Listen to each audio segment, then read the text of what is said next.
నమస్కారం. ఇది 21వ సంబంధం. పిల్ల కాస్త లావుగా ఉందంటూ వచ్చిన వాళ్ళు వచ్చినట్లే తిరిగి వెళ్ళిపోవడం. పెళ్లి చూపులకు వచ్చిన వాళ్ళు వెళ్ళిపోయాక కాఫీ గ్లాసులు పలహారపు పళ్ళాలు తీస్తోంది విశాలాక్షి. సర్లేవే, వాళ్ళు ఏమీ చెప్పకుండానే ఏదేదో ఊహించుకుంటావెందుకు అన్నాడు శంకర్. అనుకోవడానికి ఏముంది, వాళ్ళ మొహాలు చూస్తేనే తెలిసిపోయింది ఇది కుదిరేది కాదని. అసహనం కోపంతో గట్టిగా అంది. వీళ్ళిద్దరి మాటలు వింటూనే ఏం పట్టనట్టుగా ప్లేటు నిండా కారపూస, బూందీ, రవ్వ లడ్డు పెట్టుకుని తింటోంది మంజరి. ఒసే, తల్లిగా అనుకున్న మాటలు నా చేత అనిపిస్తున్నావే, కొంచెం తిండి తగ్గించి ఒళ్ళు తగ్గే ప్రయత్నం చేయవే తల్లి, బతిమాలే ధోరణిలో అంది విశాలాక్షి. అమ్మా, ఎవరికో నచ్చాలని నా జీవన విధానం మార్చుకోను. వచ్చేవాడు నా వ్యక్తిత్వం నచ్చి పెళ్లి చేసుకోవాలి కానీ అందాన్ని కాదు. నా రూపం చూసి వెనకడుగు వేయకూడదు. పెళ్లి కోసం తిండి మానేసి ఎవరికో నచ్చే ప్రయత్నం చెయ్యను నేను. అయినా అమ్మా, పెళ్లికి ముందు మెరుపు తీగలందరూ ఆ తర్వాత పాత్రలా మారడం లేదా? అది కాదు తల్లి, పెళ్లి జరిగే వరకైనా నువ్వు కొంచెం తగ్గితే బాగుంటుంది. ఈ కాలపు పిల్లాళ్ళు సన్నగా ఉంటేనే మెచ్చుతున్నారే. అంటే ఏంటమ్మా, నేను తర్వాత కాలంలో సన్నబడవచ్చు కదా? తల్లితో వాదనకు దిగింది మంజరి. నువ్వు చెప్పేది నిజమే కావచ్చు, కానీ ముందుగా ఎవరి దృష్టిలో పడేది రూపలావణ్యాల మీదే కదమ్మా. నేను కాదని లేదమ్మా, అలాంటి పెళ్లి నాకు వద్దంటున్నాను. పోనీ ఒకటి చెప్పు, నా శరీరాన్ని కోసేసుకోమంటావా? మానవ ప్రయత్నం చేస్తే మంచిదంటున్నాను. విశాలాక్షి మాటలు పూర్తి కాకుండానే తన గదిలోకి వెళ్ళి గట్టిగా తలిపేసుకుంది మంజరి. మంజరి విశాలాక్షి శంకర్ల ఏకైక సంతానం. చిన్నప్పటి నుండి ఆటల్లో చదువులో చురుకైన పిల్ల. సంగీతంలోనూ ప్రవేశం ఉంది. దూర విద్యా విధానంలో సంగీతంపై పిహెచ్డి చేస్తోంది. ఒక స్కూల్లో సంగీతం టీచర్గా పనిచేస్తూ బాగానే సంపాదిస్తోంది. సంప్రదాయం తెలిసిన పిల్ల. దేవునిపై భక్తి ప్రపత్తులు కలిగింది. రాని పనంటూ లేదు. చిన్నప్పటి నుంచి బొత్తుగా ఉండే పిల్ల ఎదిగేసరికి అది లావుగా పరిణమించింది. శంకర్ తల్లి అక్క చెల్లెలు కూడా స్థూలకాయలే. ఆ పూలకి మంజరికి వచ్చింది. ఈ కారణంగానే మంజరికి పెళ్లి సంబంధాలు వచ్చి వెనుదిరిగిపోతున్నాయి. విశాలాక్షి రోజూ పోరు పెడుతోంది. సన్నబడేందుకు ఎన్నో సాధనాలున్నాయని, ఒళ్ళు తగ్గితే బాగుంటామని కూతురు ఉత్తేజపరుస్తూ ఉంటుంది.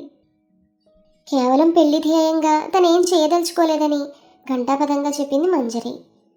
శంకర్ మాత్రం కూతురికి మద్దతుగా మాట్లాడాడు. నా బంగారు తల్లికి నచ్చకుండా ఏదీ జరగదంటాడు. సాయంత్రం 6 దాటింది.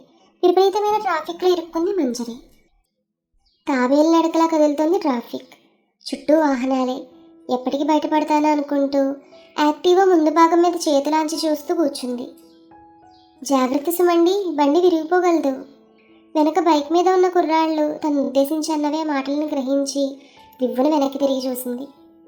ఫేస్ వాల్యూ అదిరిందిరా అంటూ నిర్ధారించాడు ఒకడు.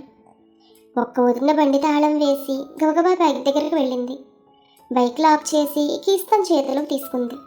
దిగండ్రా అంది మంజరి. దెబ్బకా కుర్రాళ్ళు బిత్తరపోయారు. ఆమె వైపే చూస్తూ దిగారు. స్తంభించిన ట్రాఫిక్లో చుట్టుపక్కల వాళ్ళకి ఇదో వినోదమైంది. ఏరా, మీరు నాకేమైనా రూపాయి కానీ ఇస్తున్నారా? తిండి కానీ పెడుతున్నారా? మంజరి అలా అడుగుతుంటే ఏం చెప్పలేక చూస్తుండిపోయారు కుర్రాళ్ళు. చెప్పండి అని కనిపించింది. లేదు లేదన్నట్లు తలూపారు. మరి మీకెందుకు రాన సంగతి? నేను ఎంతలా ఉన్నా మీరైతే మొయ్యరు కదా. ఒకరు నెగతాళి చేయడం మాని మీరేంటో మనిషిగా మీరెక్కడో ఆలోచించుకోండి. టేక్ కేర్ అంటూ వేలు చూపిస్తూ తన బండి దగ్గరకు వచ్చింది. వెనక నుండి హారన్లు అదే పనిగా మోగుతుంటే బండి స్టార్ట్ చేసి ముందు కురిగించింది మంజరి. Hi miss. కొత్త గొంతు పలకరింపుతో వెనక్కి తిరిగి చూసింది. ఎవరో ఆజానుబాహుడు. ప్రశ్నార్థకంగా మొహం పెట్టింది. ఏంటి అన్నట్లుగా. ఆశ్చర్యపోకండి, నేనెవరో మీకు తెలియదు. మనకు 5 పైసల పరిచయం కూడా లేదు. నేను ఇదే సమయానికి ఆ కుర్రాళ్ళకి ఇచ్చిన క్లాస్కి ముగ్ధుడయ్యాను. అనుకోకుండా ఈరోజు మిమ్మల్ని దర్శించే భాగ్యం పొందాను. అనర్గళంగా మాట్లాడుతున్న అతని చూసి అయితే ఇప్పుడేంటి అన్నట్లు కళ్ళెగిరేసింది. ఎనీవే, నా పేరు హితేష్. మీ పేరు తెలుసుకోవచ్చా? మంజరి అంది చిన్నగా. చాలా బాగుంది మీ పేరు.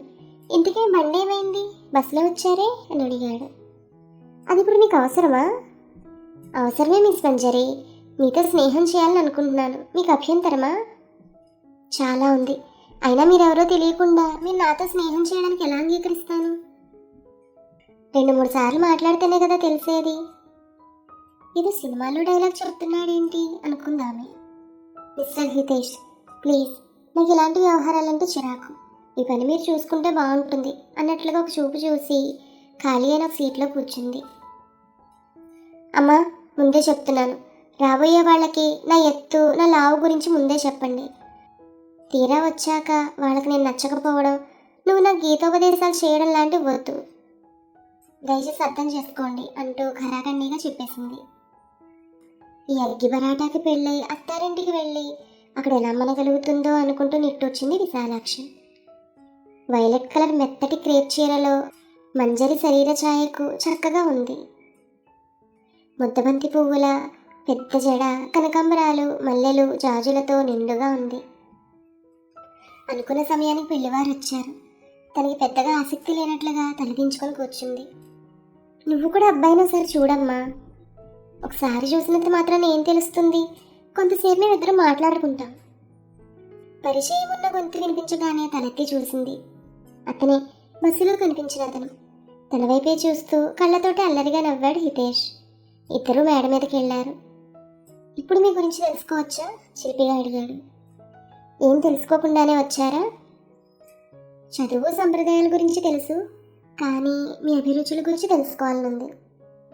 నాకైతే వర్షంలో ఐస్ క్రీమ్, మండుటెండలో వేడివేడిగా ఛాయ్ తాగుతూ మిరపకాయ బజ్జీలు తినడం చాలా ఇష్టం, కసిగా చెప్పిన తను. వావ్ వావ్, అద్భుతం, ఇది గొప్ప టేస్ట్ అండి అన్నాడు అతను. ఆ మాటకి సంభ్రమంగా చూసింది అతన్ని. ఇంకా చెప్పండి అని అడిగాడు హితేష్. నా గురించి కాదు, మీ గురించి చెప్పండి అంది మంజరి. నాకు వేడివేడి అన్నంలో, నాటుకోడి పులుసులో మీగడ పెరుగు వేసుకుని ఊరుగల్లు మిరపకాయలు నంచుకుని తింటే నా సామిరంగా ఏముంటుంది అని మైమర్చిపోయి చెప్తున్నాడు.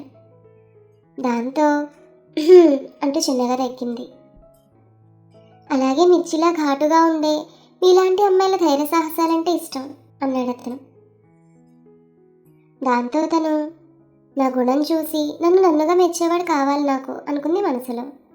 బయటకు మాత్రం, ఎన్ని తెలుసుకుని ఏం లాభం, నా రూపం చూసి మీరు కూడా వెళ్ళిపోతారు, అది సర్వసాధారణం అంది. నానో, మీరు పొరపడ్డారు. మీ సంబంధం వచ్చాక ఫోటో చూసాకే నిర్ణయించుకున్నాను మిమ్మల్ని పెళ్లి చేసుకోవాలని. ఆ రోజు బస్సులో పలకరించింది కూడా అందుకే. తన అభిప్రాయాలు వెల్లడించాడు హితేష్. అతని ఇష్టాన్ని గమనించింది, కానీ బయటపడలేదు. నేను నచ్చలేదా అని అడిగాడు అతను. నాకు కొంచెం సమయం కావాలి అందామి.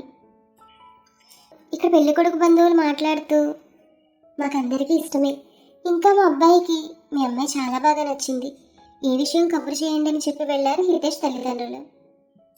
ఏమ్మా, అబ్బాయి సుఖప్రదంగా ఉన్నాడు, ఒక్కడే కొడుకు, ఒక ఆడపడుచు, మాకు బాగా నచ్చాడు, నేను నిర్ణయం చెబితే వాళ్ళకి తెలియజేస్తాను అన్నాడు శంకర్.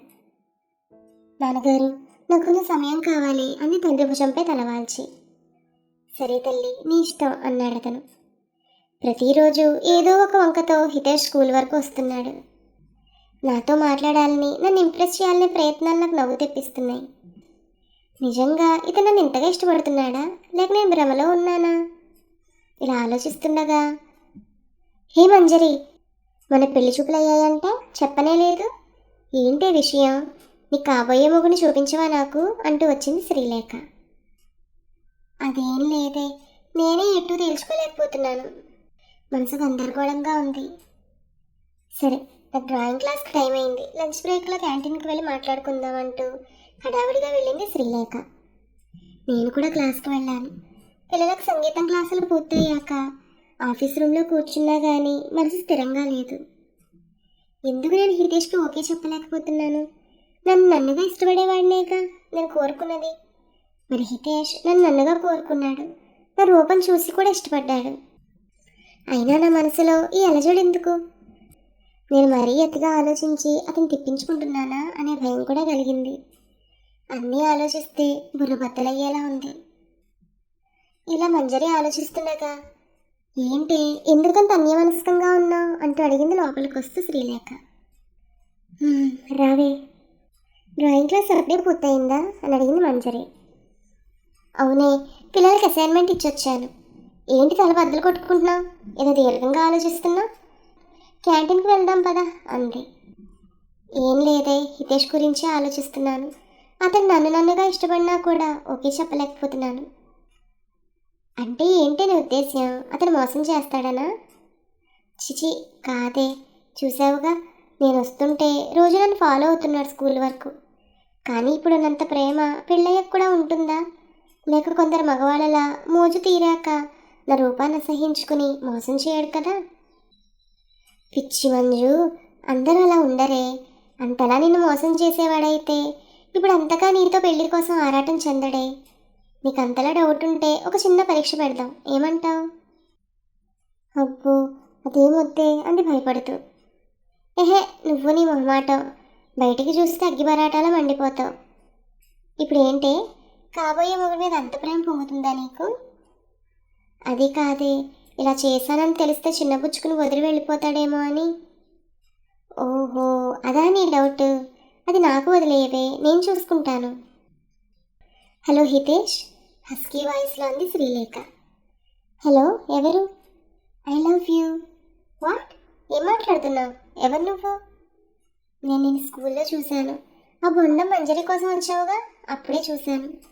చూసిన వెంటనే నీ లవ్లో పడిపోయాను. నేను ప్రేమిస్తున్నాను. హే, ఆర్ యు మ్యాడ్? లేదు బాబు, నీ ఆలోచనలతో పిచ్చెక్కిపోతోంది.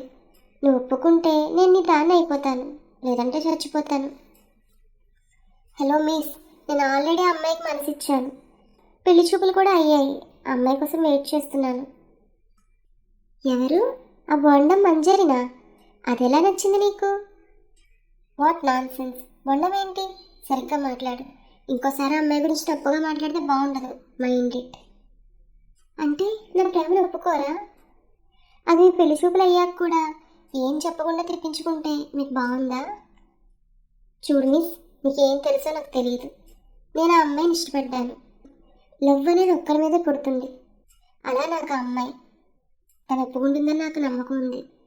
ఆ అమ్మాయి అంటే ఇష్టంతోనే ప్రతిరోజు తను చూడాలని వస్తున్నాను. తన ప్రేమను ఒప్పుకుంటుందని నమ్మకం ఉంది. మరి పెళ్లి చూపులు అయ్యాక కూడా ఇలా అమ్మాయి వెంట తిరగడం ఇబ్బందిగా లేదా? తనని రోజు చూడాలని వస్తున్నాను తప్ప ఇందులో నాకు ఇబ్బంది ఏమీ లేదు. అబ్బో అంటూ గారాలిపోతూ నవ్వుకుంది శ్రీలేఖ. ఆ పక్కనే ఇంకో స్వరం, ఆపవే, ఇంకాపవే అంటుంది. హలో బావగారండి, మా ఫ్రెండ్ మాట్లాడుతుందంటండి అంది శ్రీలేఖ. హలో బావనా? ఇంతకు మీరెవరు? ఇంతలో మంజరి ఫోన్ తీసుకుని, సారీ అండి, అది నా ఫ్రెండ్, ఏదో సరదాగా ఆట పెట్టించడానికి చేసింది అంది మంజరి. మంజరి వాయిస్ వినగానే, హహహ, పర్లేదులేండి, మీ డౌట్ క్లియర్ అయిందా అండి అన్నాడు నవ్వుతూ. అయ్యో, అలాంటిదేం లేదండి. నాకు తెలుసులేండి, అవేం నేను పట్టించుకోను. ఇప్పటికైనా ఈ ప్రేమకుని ఒప్పుకుంటారా? నాది స్వచ్ఛమైన ప్రేమని. ఒక్కసారి మీ చేతిని పట్టుకుంటే జీవితాంతం వదలనండి. అది మరేమో అదండి. మీరు ఇంకేం చెప్పకండి. మీ సందేహం తీరినట్లయితే మరి నాకు ఓకే చెప్పినట్లేనా? ఇంతలో శ్రీలేఖ తీసుకుని, మా ఫ్రెండ్ సిగ్గుపడుతుంది బావా, మీకు అర్థం కాకుంటే ఎలా అంది తను. థ్యాంక్ యూ మంజరి అంటూ ఫోన్ కట్ చేసి తనలో తనే నవ్వుకున్నాడు. ఏమీ, నీ డౌట్ క్లియర్ అయిందా అని అడిగింది శ్రీలేఖ. ఏమోనే, నా గుండె దడగా ఉంది, ఆయన ఫీల్ అయ్యారేమో అంది మంజరి. గురుడు చూస్తే ఫీల్ అయ్యేలా లేడే, నేను బాగా అర్థం చేసుకునేలా ఉన్నాడు. గుడ్ సెలక్షన్ మంజరి అంటూ వాటేసుకుంది శ్రీలేఖ. ఐ లవ్ యూ నా ముద్దుల బొండం, ఐ లవ్ యూ అని మెసేజ్ చేశాడు. షూ, నన్ను బొండం అంటావా అని మనసులో అనుకుని నవ్వుకుంది మంజరి. ఐ లవ్ యూ టూ అని మెసేజ్ చేసింది. యాహూ అంటే ఎగిరికంతేశాడు. ఆ తర్వాత తేరుకుని రోడ్డుపై ఉన్నాడని గ్రహించి 2 చేతులు 2 చెవుల్లో పెట్టుకుని నడుచుకుంటూ వెళ్ళిపోయాడు. అంగరంగ వైభవంగా తమ ఒక్కగానొక్క గారాలు పట్టి మంజరి పెళ్లి హితేష్తో శాస్త్రోక్తంగా జరిపించారు శంకర్ విశాలాక్షి.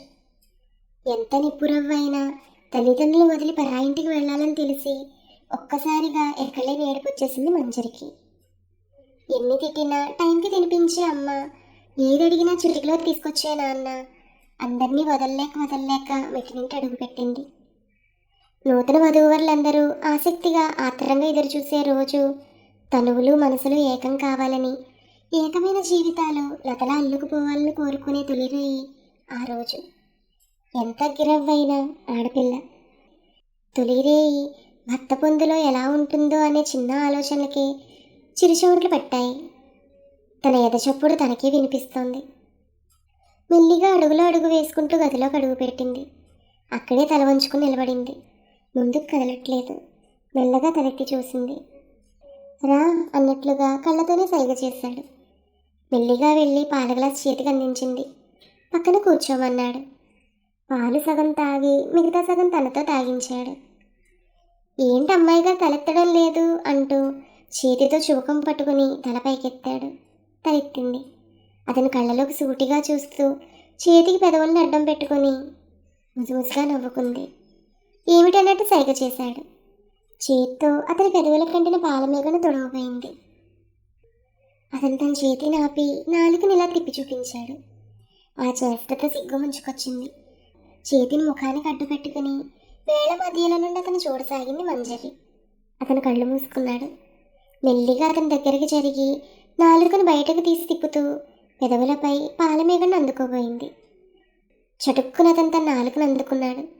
నడుము చుట్టూ చెయ్యి వేసి దగ్గరకు లాక్కుని తన పెదవుల్లోని తీయటి అదరామృతాన్ని జరుపుకుంటున్నాడు.